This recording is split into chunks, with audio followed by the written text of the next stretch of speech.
Watching live or listening back to this show from Teachers Talk Radio. You can catch up with all our shows by visiting our YouTube channel or by listening back at ttradio.org. Don't forget to like and subscribe to enjoy more live education conversation from TTR.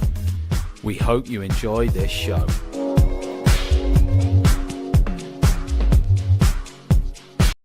Outstanding and world-class vision and world-class this. I'm a real leadership geek, honestly. I've spent my whole career reading books and chatting to people. I just find the whole thing and the announcement, the way it's been announced, bizarre. If you could move away from a model where teachers are so intensely focused.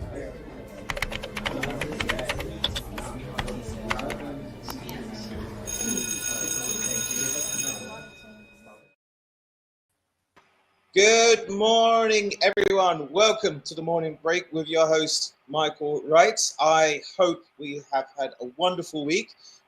For many of you, I suspect, certainly listening and watching in the UK, it's been your last week of teaching for the term, and you are absolutely in summer term mode. For you, well done. You've got through another year. You have a well-earned rest. For those who have maybe a little bit longer, I'm sure your time will come. Today, I am absolutely thrilled to have Lisa Frangs as our guest here to talk about what makes a contemporary teacher. Lisa, how are you? I'm fine, thank you. How are you? I'm very, very good. I just as a thing to note, it was my birthday party yesterday. So I have done everything I possibly can to make it here on time for you all. So thank you. Happy birthday. Thank you very much. So yeah, all is good now. I had a lovely time. So what makes a contemporary teacher? I'm really looking forward to this. I think it's going to be an absolutely fascinating insight into Lisa's practice, her methods, the way that she approaches her teaching practice, and there's a lot there that we can really kind of glean on in regards to Lisa's practice and what makes everything that she does really, really well. And just as soon as I say that, here we are, my tablet was about to go to sleep, but now it's back on again. See, I'm not the only one that's struggling this morning. Technology as well. Just as an introduction, Lisa is, I've known Lisa for a while now, is an absolutely dedicated music educator and arts advocate with over a decade of experience in teaching, event coordination, and sector leadership. She has led curriculum and performance initiatives across South Africa and now serves as a UK charity, or with a UK charity, as a music centre and events coordinator, managing a team of over 40 instrumental teachers to deliver high quality music education. As a board member of a South African music education non-profit, Lisa champions music as a driver for social economic change. With a Master of Arts and a diploma in finance, she brings an expertise in classical piano pedagogy and non-profit leadership. She strongly advocates for contemporary student-centered teaching approaches that foster creativity, collaboration, and real-world engagement. So there it is. Thank you so much, Lisa. Thanks, Mike. This was a great intro.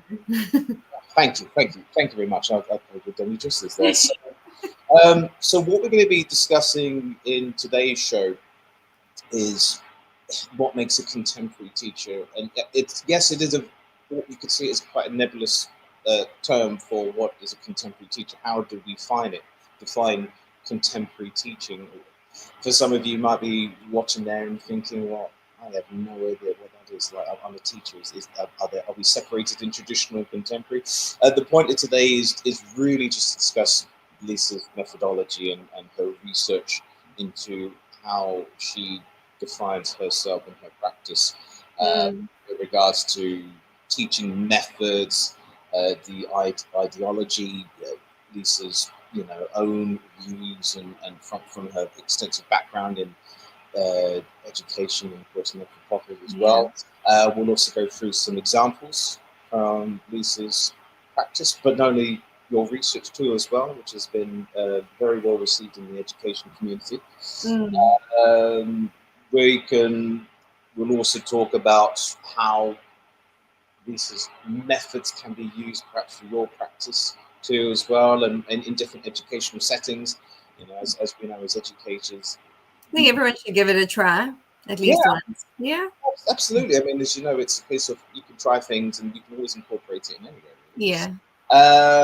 You know, we'll go through all the rigmarole in terms of that really. So I'll tell you what, let's dive in with the first one then, and I guess we'll start with define contemporary teaching. So Lisa, how do you define contemporary teaching? Oh, that's such a tricky question to answer because there's so many different aspects to contemporary teaching. So I suppose it refers to modern, more forward-thinking. Instead of the teacher-centered approach, it's more of a student-centered approach to the education, and it really emphasizes active learning and collaboration with the teacher and the student, as well as the student and out there in the outside world. Because you don't just want to play music for that little bit of the couple of lessons. You want it to enrich your life and for it to be a part of your life for the whole of your life. So we really want to focus instead on like developing students' skills, their creativity, their adaptability, real world contexts. So are they going to play in a band? Are they going to just play a happy birthday for their grandparents? Like, what are they going to do? Just start thinking for themselves rather than just following the little dots on the screen and having that very how do I put it, like paved education. Yeah. Yeah. I mean, you do a lot of project-based learning, don't you, as well? So you're kind of focused. Yeah, I've done so much. As there's I've done class, group. I suppose I should probably give you a little bit of history. So, first of all, disclaimer: I'm originally from South Africa. My gran is from the UK, so that's why I'm here now. But I do just need to say that that my professional background is very rooted in South Africa's education and cultural context. Sometimes the language and the terminology and expressions that I use, um, uh, especially with different cultures and music education and social development, those are regional norms and what we use in South Africa, which might be a little bit different to what gets used here in the UK. So I deeply respect diversity of educational systems and strive to communicate clearly. And I really just want to be inclusive of everyone here. So just a forewarning. If I do get a little bit of an eyebrow raise, it's coming from a place of love and love for music and love for music education. So I started piano lessons when I was 7. You know, you start at school as most music educators start with. It was this lady, she was so lovely. She was 90 in the shade. And I was this naughty little girl that wants to play in her garden more than like sit and play piano. And then when I got to like middle school and high school, I had a wonderful teacher, Mrs. Govender, and she really paved the way. And because of my learning style, and I'm also ADHD, so that she really adapted to my kind of needs, but also she was from that age where we just had to fit into the teacher's box. And there was a time where I was like, I'm never going to touch a piano again. I am finished with it. And I feel like a lot of students have that feeling. And then only when I went on to study it and really learn a bit more about it and doing my master's, we really focused on contemporary teaching. And that really was when I totally shifted the way that I taught. So yeah, that's just a little bit about me. What was the question? So it's interesting. So your piano teacher. So if we go into contemporary styles, so when you were learning, you talk about placed in the box that you know it was, and I was from that era as well in my education. When I started secondary school in the mid Yeah. 90s.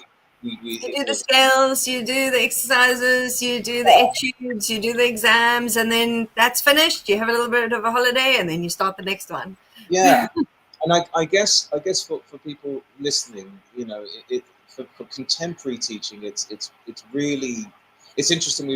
We make the comparisons between traditional and contemporary, and it's almost the traditional is the approach that we assume to be very to the point, almost rote, do this, right, Linear.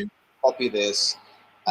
In terms of adaptive teaching, adaptive learning, formerly called differentiation or adaptive learning, it was very much a case of you need to fit this particular model. So your piano teacher in that way, in that era, was still teaching in probably in that traditional era, if you call it that. Yeah. And they were great teachers, like no doubt about that. They were absolutely wonderful people, and I'm still keeping contact with my piano teacher from school. So it's important to know that, isn't it? It's a case of the conversation isn't necessarily boohoo traditional, yay contemporary. It's more a sense of identifying a learning style and a pedagogy, which would be, I guess, current, or using kind of more modern research methods. That isn't necessarily boohoo traditional. There's merits in every single style. For us all, we teach just to teach the way we want to. And I think also with the pandemic and all of that, it just turned education as a whole like on its head and upside down, and we all just had to run around a little bit chaotically, just trying to figure out what to do. And then we're stuck in this situation where we're at home and we're like, okay, let's use technology. Meanwhile, how rarely do you teach piano through a computer screen? And we made it work. We really. Yeah, the pandemic forced everyone in education to think in that more modern or contemporary, purely from the point of view of technology. Certainly for chemistry teachers there who think about how on earth can I teach this topic when I might be in my lab if I'm to work in school. It's like, don't try this at home. Yeah, exactly. Again, bicarb. PE teachers, right? How on earth do I get my students kind of physically active and working with some kind of core skills and strengths? And it all really forced us into that. And I think, from what I understand, the pandemic really shifted all of our pedagogies, far quicker than we probably would have wanted. Maybe what we're doing now could have been over 10 years, but we had to do it within 6 months, and we had to do it now. So, yeah, that's an interesting point. So, what do you have any examples of how you use your contemporary teaching methods? Is there anything in your practice that you've used that you could share? We mentioned learning, didn't we? So is anything in there that you use? I think just the way I structure my lessons, it's always kind of in 3 parts, a beginning, a middle, and end. I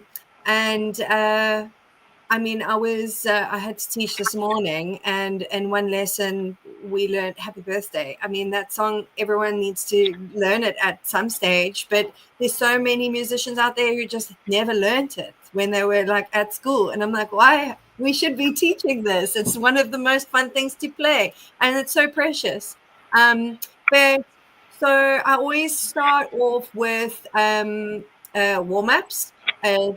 Sometimes it's all scale based, but we'll have a fun time with improvisation. We do walking, running, and skipping, building up the speed. We just take a little bit of a moment to really sit outside of the normal scales when you do the octave. And I really try to push students outside of their comfort zone and start to explore the notes by themselves, even if it's a copycat, like I play something, you copy me, but then I play something, you have to play something totally different. But it's just in a 5-finger or 3-finger for the beginners.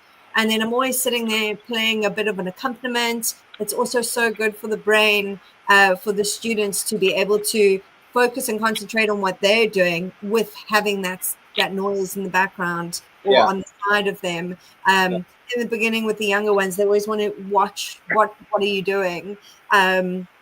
But I'm like, no, this is like the amazing thing with your brain is that your hands are doing something, your eyes are doing something, your feet might be doing something, and then your ears are also listening to what's going on around you. And life's like that as well. There's not a time where you're out in life and it's just going to be quiet for you to concentrate. There's always going to be like a noisy kid or a car driving past or your neighbor hammering away. So yeah, that's the start of all of my lessons, regardless of age. We always play something like that. If a student is learning a particular song that's in a particular scale, I will start off with that. Them not knowing that it's the scale that they're playing in, me knowing that it is. So it's kind of like preparing them for when we really need to start learning the piece. And then when it comes to pieces, it all depends on the students. Some of my students are more visual learners. We do more graphic scores. I teach a few autistic students as well. And so that has also had to find a way for them to understand the music. And then it's a fine line, and you as the educator still need to teach them how to read the music, but not necessarily read the notes first and then put them on the piano. For example, like music is a language, it's organized sound. So when we learn as children and babies, we don't learn the alphabet first and then how to spell the words and write the sentences and all of that. We learn by creating the sounds first. So why don't we do that in music education? Why don't we explore the keyboard, explore your instruments first, figure out what sounds nice, what doesn't sound nice, really explore that side. And then marry it with the sheet music so that they're still able to go out into the big wide world and read and create their own music or find a song that they love to play without the constant coaching of a teacher. Yeah. Because that's what I say to all my students, like, I'm just here for a short time in your life. I want to give you the skills so that you can use music to bring you, make you feel happy. We don't want to foster any anxiety. No, not Yeah. at all. At all. Thank you for that. I just want to take an opportunity to promote a few things from our sponsors. First of all, I want to start with the TTR newsletter. Have you subscribed to our weekly newsletter? Yes, and if you haven't, you should. It's called Sound Bites and Insights, and it's delivered to 10,000 educators a week. It contains a curtailed section of 4 standout TTR shows from the week, exclusive discounts and exclusive offers from our sponsors. Please sign up on our website, ttrradio.org/newsletter. So you make some absolutely wonderful points. And I think if we're looking at, say, one of the parts of a contemporary teaching style, it seems for me when you're teaching, you're getting your students fully immersed in the experience of learning. Yeah, I dump them in the deep end from day one. Yeah, no, it is. It's good. I mean, it's one of the things that when I trained as a teacher and I was going through my masters and reading a lot about my practice, not just in music, but when I taught drama for a while or doing various other things, I found the best success in learning was when I was able to create moments where students were using as much sensory parts as possible. So yes, there's the listening and the watching, which we rely on as our information, but there's touch as well.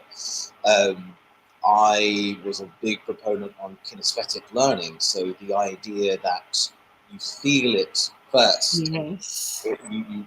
you embody the feeling of doing something, and then when it comes to the content doesn't feel alien because your body, your touch. Especially with rhythm, sometimes it's so much easier to move or tap a rhythm than to read it. Especially when you've got like a little dotted quaver there with semiquaver. Like students aren't going to pick that up quickly, but they'll pick up the.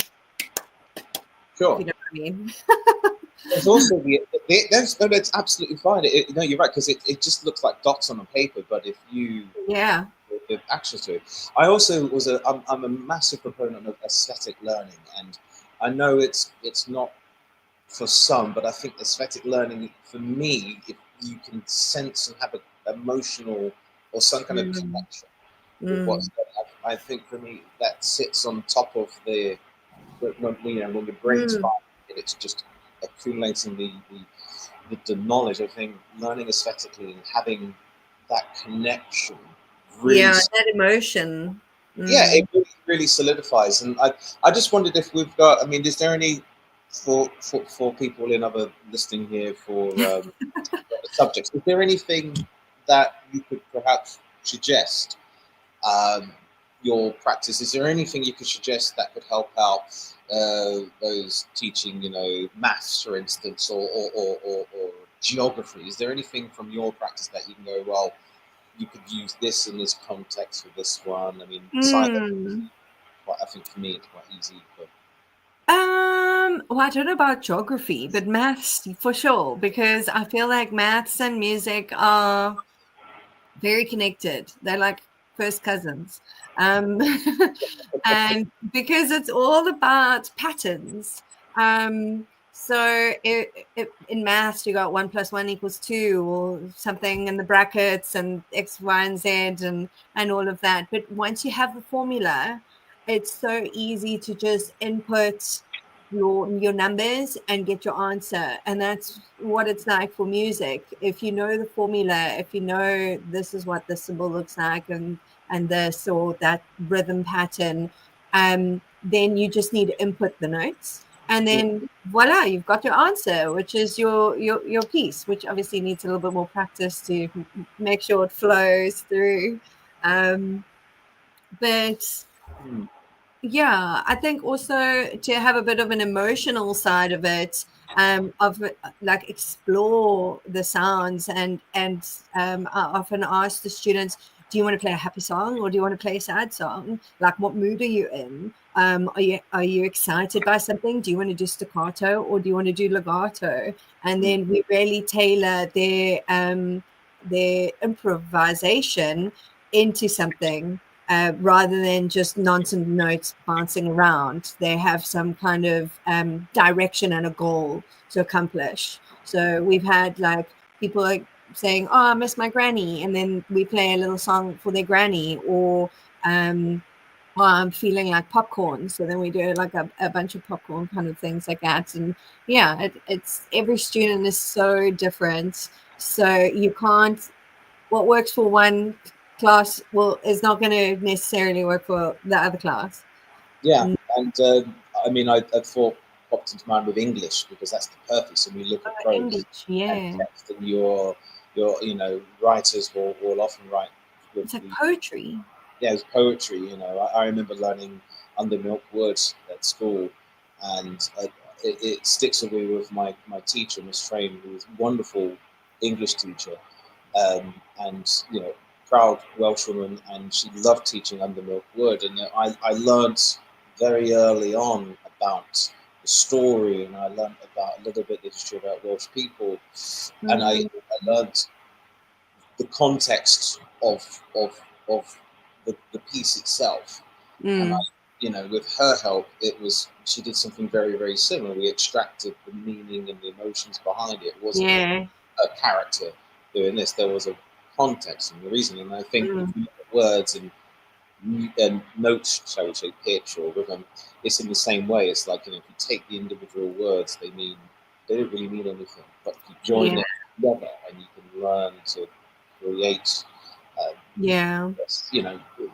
You like composition, you learn to create the right type of phrasing, paragraphs and sentences. True. You convey, your thoughts in a more deeper way. So you mentioned about different students in terms Yeah. of stuff.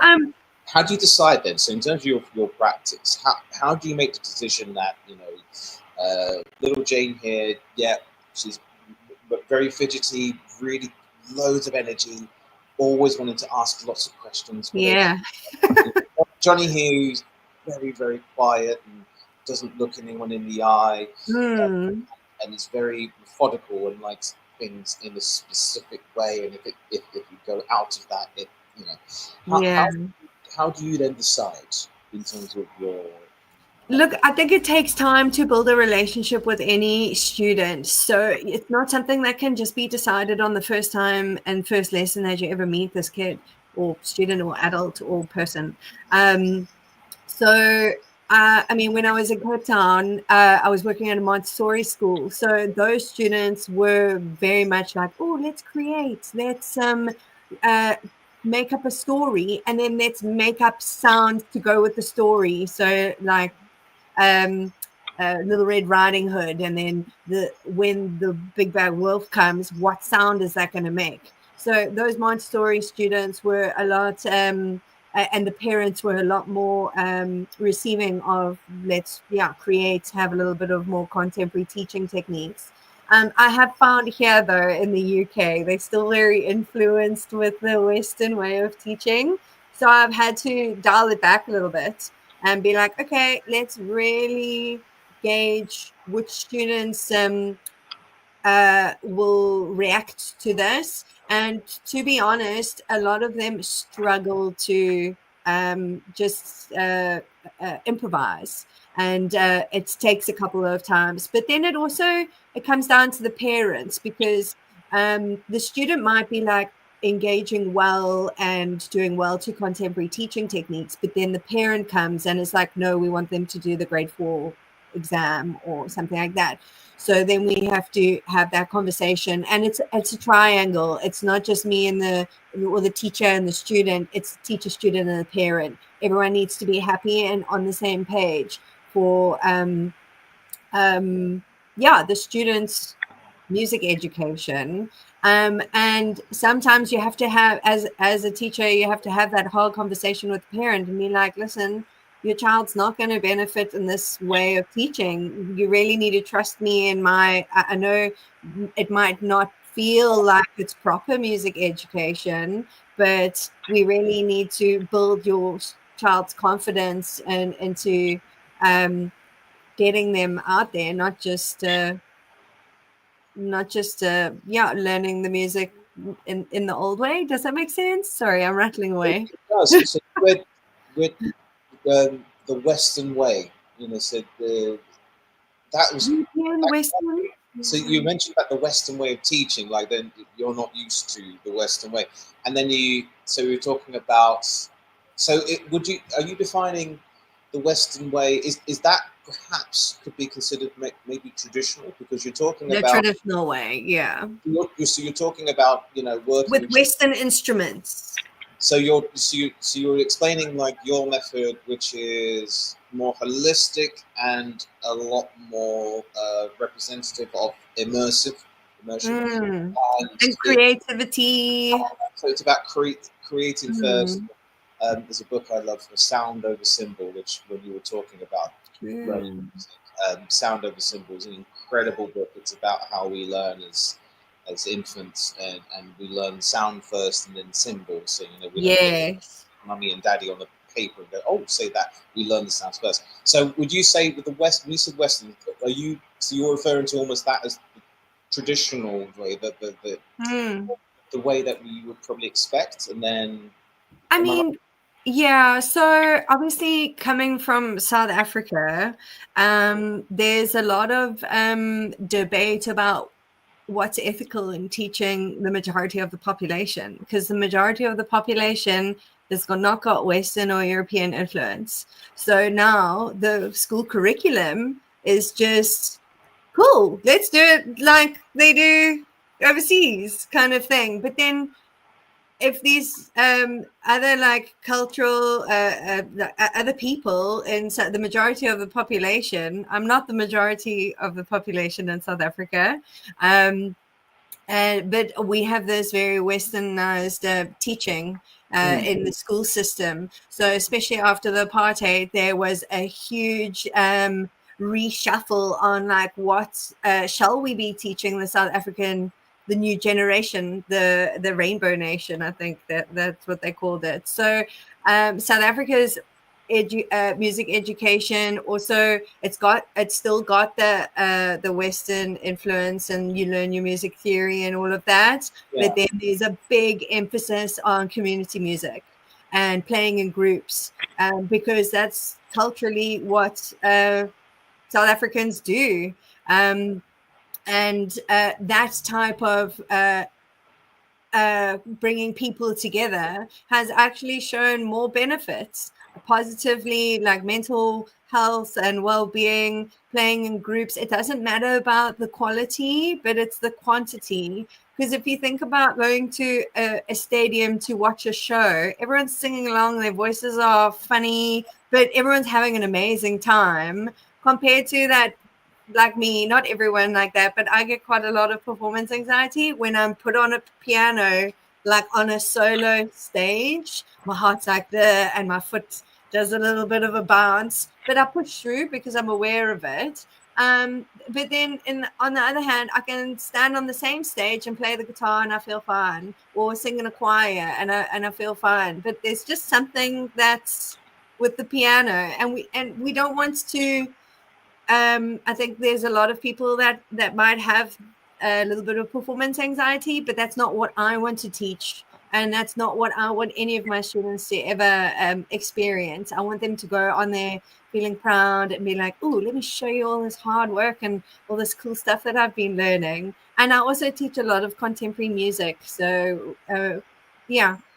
Let's go and find like, what song are you singing on the radio? Okay, let's quickly Google. Oh, here's the first couple of notes. Let's get the intro, and then next lesson I would have found the music. I'm like, okay, you see what we learned here by memory. Now that's what it actually looks like on the music, and then we're doing whatever Lady Gaga song or Black Eyed Peas songs going on. I don't know. There's so many. Pink Pony Club, that's the big one. All my students. Pink Pony Club. Yeah. Funny enough, I don't have any of my students doing that. It's a brilliant song. It's just one of those ones as a music teacher, when something comes out and it's really popular, but actually musically, it's a great song. You go, yes, because then that way you're teaching it. And you go, actually, I'm happy to teach this because there's musicality there. I was going to mention the point. So, oh gosh. So this is where last night's kicking in. So normally, we'd like a cup of coffee. I'd love a cup of coffee. So, okay, so we'll just, if we can backtrack. So, yeah, sorry. We were talking about teaching. Western world. Thank you. That's the point. So, with this collectivized approach to South African teaching and almost using education, as not as like you must learn in this style and this method. We're going to make it wholly inclusive. So therefore, education isn't just for a select few, state and private. Because that's like the elitist debate as well. And I'm quite drawn to that, because I think with music education, it's there is that balance, and I dare I say that certainly in the UK, the traditional methods will always be used in certain settings, and you reminded me of when you were talking about teaching contemporary songs in a contemporary style. I think a lot of subjects, like go back to English when they're teaching Shakespeare, it's been well documented. There's loads of success of education and pedagogy has been contemporary and modernized to bring to life, this wonderful text. And I think with I don't want to say for the arts in general, but certainly for music, there's very much, if you're going to be learning the opening of Beethoven's Fifth music, yeah, I mean, I haven't seen much of people go, do you know what, let's learn Beethoven's Fifth, but let's learn it in a little bit more of a contemporary way. It's almost like people will go, well, why are you not teaching them sight reading? Why are you not teaching them? It's like, well, I'm doing that because of I mean, that being said, I'm also busy teaching Moonlight Sonata at the moment, and we're just having fun with those chords. Hey, we up and down, and we've added a bit of a spin on it, and we've really made it a kind of more of a jazzy with a bit of a swing kind of vibe to it. Maybe just messing around with the rhythm a bit, but I've noticed some of the students are coming with a TikTok, and there's someone that's played a Tchaikovsky or a Mozart, and then they've gone and learned the first bit off TikTok, and now they've come to me, and I'm like, do you even know what song this is? This is like an old school guy that wrote back in the hundreds of years ago. Okay, we're going to learn this now. That is very cool. Learning Tchaikovsky through TikTok. I mean, that you raise a very good point there, and I think for contemporary teaching, it's not as if one has to change their overall approach and how they teach. It's how we accept where the information comes from and how we present it. So it's not that going, well, if I'm teaching Latin, we need to teach it like this because that's the most authentic way. And every teacher, it's more a case of that might well be, but if we're going to try and incorporate different ways of learning and getting our not only the information but our experience to our students, it's about going to TikTok and going, all right, you're learning that one. I think TikTok most people think TikTok is really bad for our students because of what they're exposed to. I suppose it's a different social movement nowadays with Gen X, Gen Alpha. I think we're millennials. Do you fall in the millennial context? So it's like every generation is so different, and it's like a different social movement every couple of years. So like you always have to be adapting. And I remember learning about this like action and reflection and action again and reflection, and it's not a straight line. It's kind of like you do something and then you reflect on it, like, did it work, did it not work? Okay, what can we do to improve this? Then we act on it again, and then we reflect on it again, and then you constantly like doing an upward spiral to try and like engage these students. And absolutely. Just want to take the opportunity to promote the wonderful John Catt. This is brought in partnership with John Catt Educational Publishers, of professional development books and resources that support great teaching and learning in schools around the world. Level up your professional development today and visit johncattbookshop.com to explore a full range of titles. If you use the code JCTTR2425, you'll get 20% off your order. So let's go to, you touched briefly upon working with colleagues and the Western way. So how do you, if for those who are looking to try some techniques and they want to kind of branch out and maybe look at some contemporary teaching methods, but then they're getting resistance from the department, or they're getting resistance from their colleagues, not in a bad way, but it's just a case of, we've always done it like this, or, oh, okay, now I have to do more work, or doesn't quite fit the ethos of our school or institution. Do you have any advice for anyone here who would like to try something new, or what are vary into? Yeah. And a bit resistance. Is there any advice that you can give to people?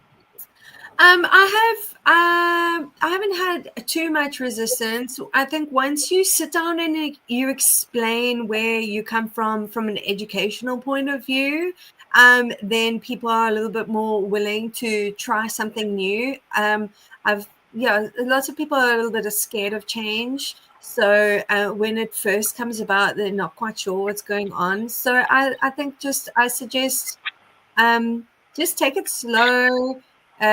Communicate what you feel, how you feel about the student.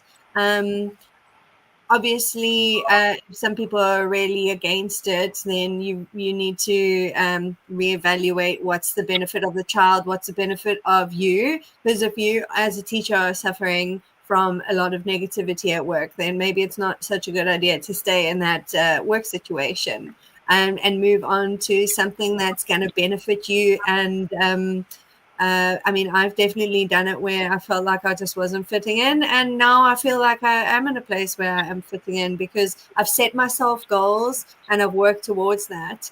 And if you know that in your heart that these students are going to benefit from contemporary teaching, then you need to advocate for that.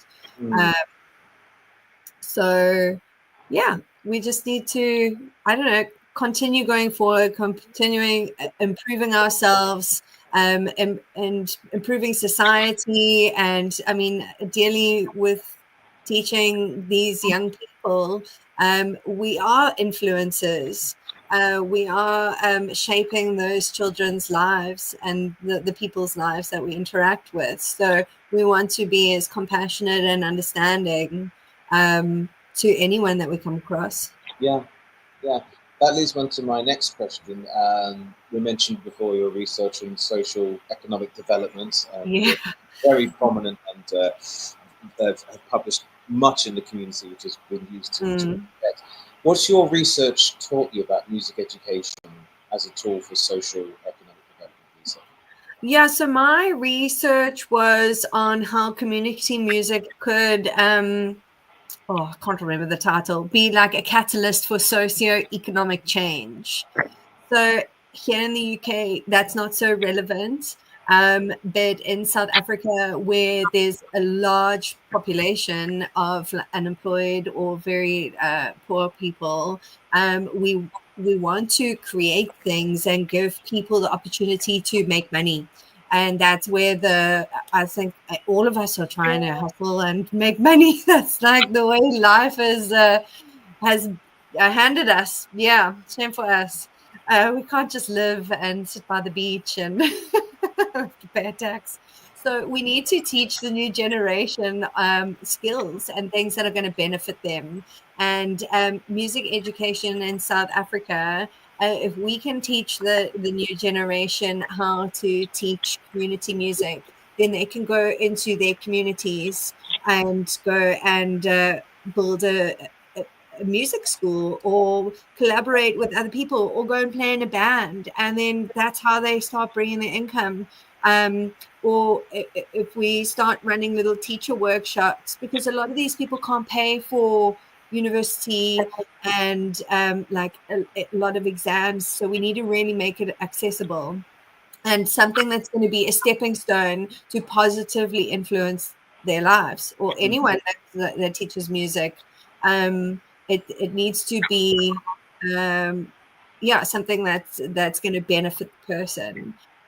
So I know for the nonprofit that I'm on the board for in South Africa, I did the research on those students. I should probably go back in a couple of years' time and like re-interview everyone, maybe write a doctorate to see where they are in life. Because a lot of these students would rather be at school and would rather be at their music practice than at home because of their living situations. You never know what's going on at home. And for them, being at school, being active in the music industry or going and playing those gigs over weekends or at their school band, like it brings so much happiness to them. And like that's what we want to foster and build and really like make the next generation into the new like teachers. And here as well, we also want to give these kids I keep on saying kids, students, doesn't matter how old they are, but we want to give them skills that they can use in the future, even if they are teaching 2 students on a Saturday morning for a little bit of extra pocket money. We need to also get more people learning more contemporarily. Well, even for me this morning, I was just practicing contemporary. Yeah, because I don't know about your side of the world, but I've noticed that on my side of the world, there's not a lot of teachers that are coming in, at least small handfuls. If you think about how many students do music at school, how many are actually getting to a professional level or teaching level. And it kind of starts like this and then does that, whereas we need more of a chimney growth. Yes. So rather than it being funneled, so we all start essentially. We start in the same place, but if you move up, you Yeah. progress. If you climb socially, so to speak, Like in year one, everyone's playing the recorder. yeah, it's almost like at some point, all these people here, if they're trying to vie for the same thing, the gap is going to be narrower, and then before you know, only a select few people. By the time you're doing your GCSEs, there's like 3 people doing music. Yeah. Whereas that's a bit exaggerated. More fair, but it's more fairer, lineal kind of chimney-like growth. It's like, well, if we're looking at equity, we all start in the same position, but then if we're afforded the same opportunities and provided one works hard and has the right focus and has the right vision, then we realistically should have more. I mean, I was reading a great paper by George Musgrave, and it was about him making a point of having a basic income for musicians, and it was stemmed from the pandemic, where a lot of musicians and artists it was so hard. They weren't given support, COVID support. I lost 50% of my income. Like March 2020. Sorry. And you can't force people to pay for piano lessons, especially people that are from marginalized groups. So, and it was the remit of the reasons why is that our sector wasn't seen as a viable job or a viable way. So we have the same issues here in the UK, and if we're tying it back to contemporary teaching and given the opportunities, you're right, there has to be an end product. So we really are being inclusive, and we want to make teaching for everybody long term. The end goal has to be, we've done all this work, and for like to yourself, Lisa, worked with these communities and put so much into it. For them at that point where they're here, where they're going to go into professional work, it's almost not a wasted effort, but it's just so heartbreaking that we put all this effort into our teaching to make it inclusive, to really think about our practice, and to really give an opportunity for all, and thinking about the contemporary styles only for the last minute. Sorry, you can't work in that. You can't work there because of X, Y, Z. Yeah, that's the most important point, isn't it? With teaching, really, with contemporary teaching styles, is yes, it's good from a pedagogy perspective. It's great, very fascinating for us to go in, or we could look at adapting and looking at the student. But like you say, if you want to go back to South Africa, right, the paper on how your work has progressed, that's about, isn't it? We need to look back in 5-10 years time and go, has our methods really truly paid dividends? In terms of developing character, but also developing a person's ability to earn a living and to have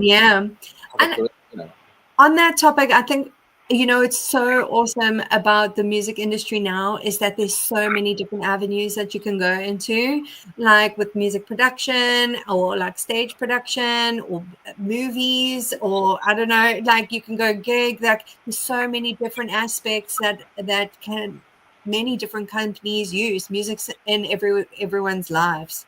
So when with like teachers, we also just need to broaden our like education if we're talking about stuff, because I talk a lot in my lessons, and we spend about 5 minutes just, how's your day, what you been up to, what music are you listening to, what show are you watching, what's the music, like we structured conversation around music, which then also like if they want to do something for school or a school band, then we'll do that rather than just what's happening on our screen. And I think we need to give the like students skills to be very flexible out in the big real world within any aspect that's got music in there. and that stems from the teaching method. So if we're using flexibility and on improvement approach and adapting to what we see as opposed to what we have already planned, Yeah. then that contemporary teacher, their methods could theoretically be used for success. And we'll go into how you assess that in a minute. But I just want to mention the Chalk and Talk podcast. If you're looking for another great educational podcast, please do check out Chalk and Talk with Anna Stokey, beg your pardon. Anna is a passionate advocate for science, for evidence-based maths education for students of all ages. On her podcast, she talks about everything from effective teaching methods, as we are doing here as well, and how-to guides for teaching maths facts, tips for evaluating research shows claims. She brings on top-notch guests, educators, researchers, and policymakers, and discusses issues that directly impact teachers and students. Chalk and Talk is for anyone interested in education. Find it wherever you get your podcasts. So it leads very nicely on to the last bit of our conversation about, we're talking about measuring. So we're talking about perhaps purely from our relationship that we form with students and what we want them to see in their later life. But in terms of measuring success for contemporary methods and current teaching, what do you normally use to say, look, my methods are producing this, and here is what do you normally use? Well, just to add a spin on things, my from what I feel is successful is the flowers and the cards and things that I get from the students, and the fact that I still keep in contact with a lot of my other students from South Africa, and the feedback that I've got here, like some parents are just amazing. The little notes that I get, like for me, that's success. When it comes to the students' success, if they're able to play their piece, that's the best thing ever, and I'm going to help and assist them to be the best version of themselves.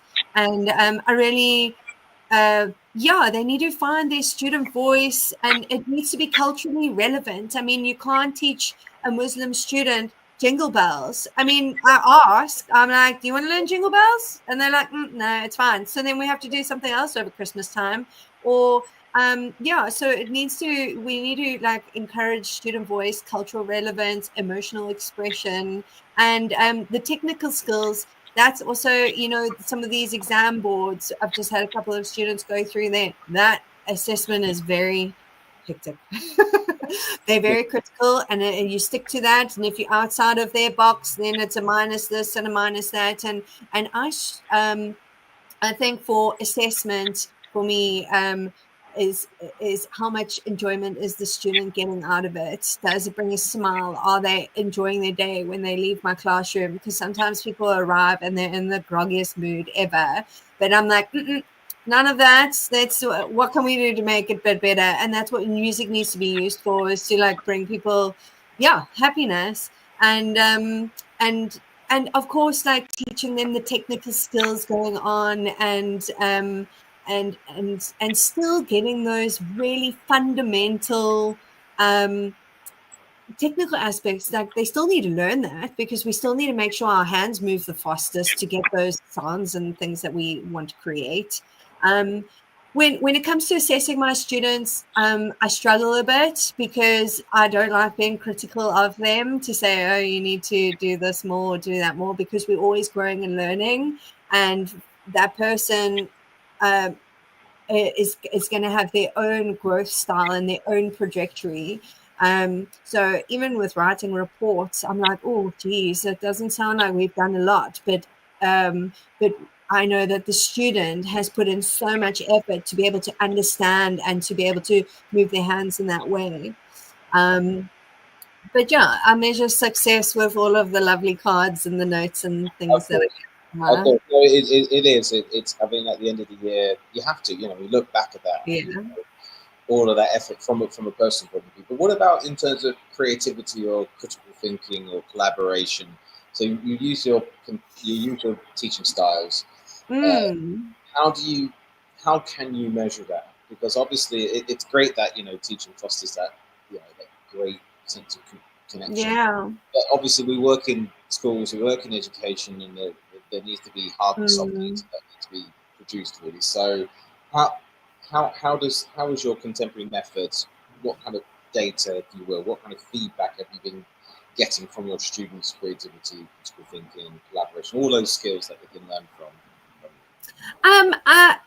I've been getting a lot more feedback that they're a lot confident in playing in front of other people, and a lot more confident going onto the stage. I never force anyone to do anything that they don't want to do, but I obviously advocate for them to get out there and out of their comfort zone, because the real world's not going to be very kind to everyone. So we might as well learn how to adapt when you're younger. Obviously, I'm generalizing with all of my younger students that I have, but I mean, the oldest student that I've taught was 60 something. And so their view of success was something totally different, because she was like, oh, for my 60th birthday, I want to learn how to play Hey Jude by the Beatles. So there I was now employed to teach this 6-year-old lady how to play Hey Jude. And then I ended up teaching her for 6 years. And that was a different level of success. When it comes to the younger students, yeah, I think it's just making sure that they grow up the skills, that they build confidence. That's a big thing, and social skills, and just how to navigate life in general. So, was it fair to say, so your methods, it's more to do with building the character? Yeah.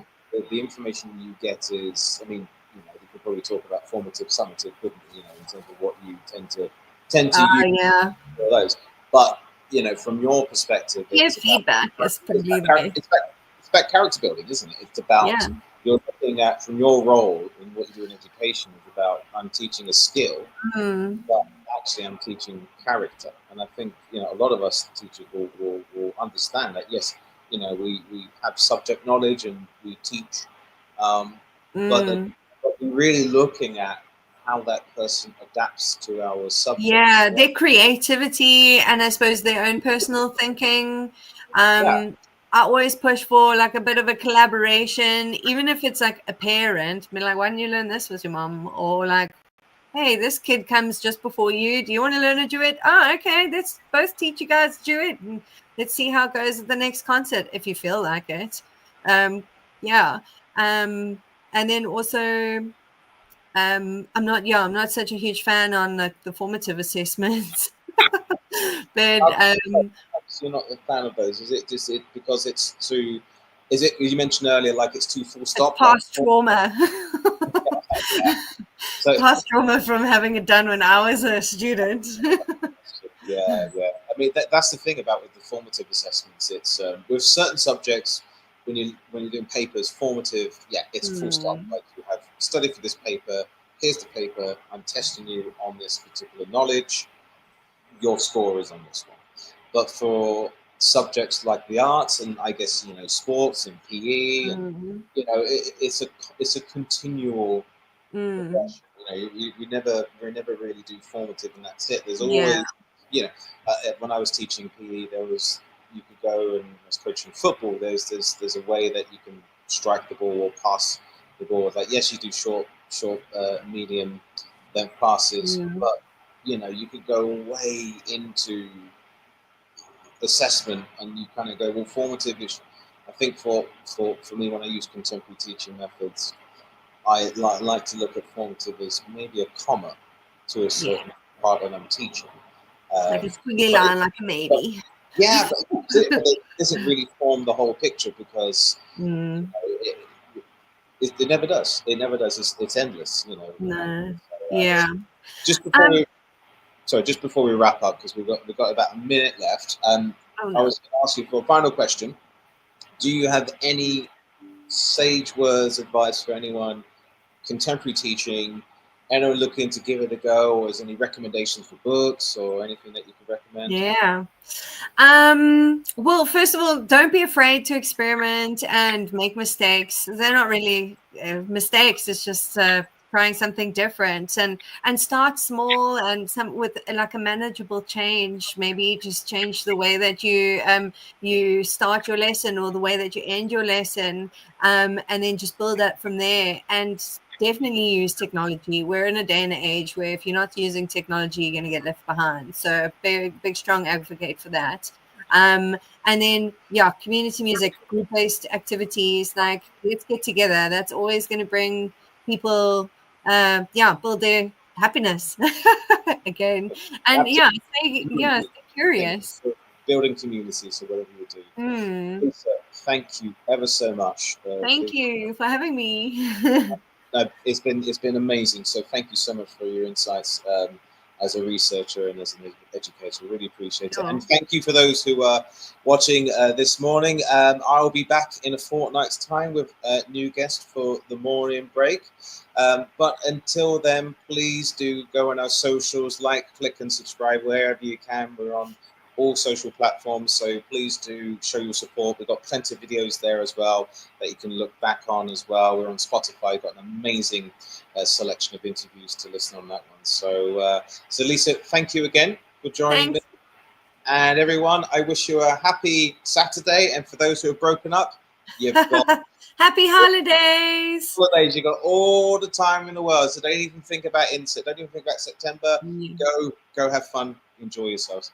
All right, then. Take care, everyone. Thanks, Mike. Bye. See you in a couple of weeks.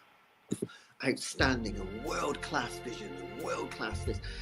I'm a real leadership geek, honestly. I've spent my whole career reading books and chatting to people. I just find the whole thing and the announcement, the way it's been announced, bizarre. If you could move away from a model where teachers are so intensely focused